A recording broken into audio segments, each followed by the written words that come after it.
Hello everyone, welcome back to the next video of intermediate algorithm scripting, and the challenge is difference between two arrays. Compare two arrays and return a new array with any items only found in one of the two given arrays but not both. In other words, return the symmetric difference. Return the symmetric difference of the two arrays. You can return the array with its element in any order. We have two arrays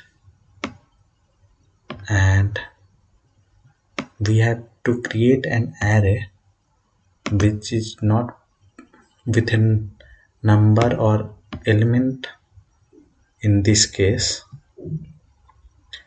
which is unique in any of the arrays. So first we will combine the two array arr. This will contain all the elements from both array.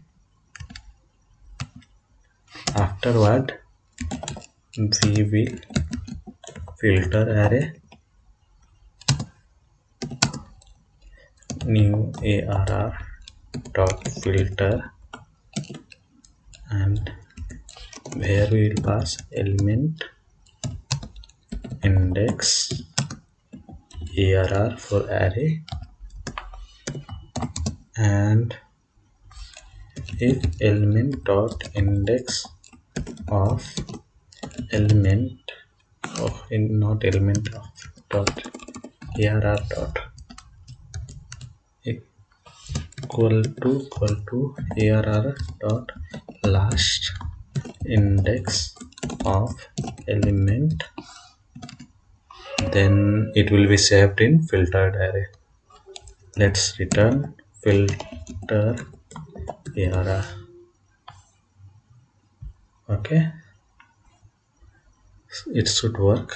Let's run the test, and it's successful. Download my solution, and thanks everyone for watching. See you in the next video. Till then, bye bye.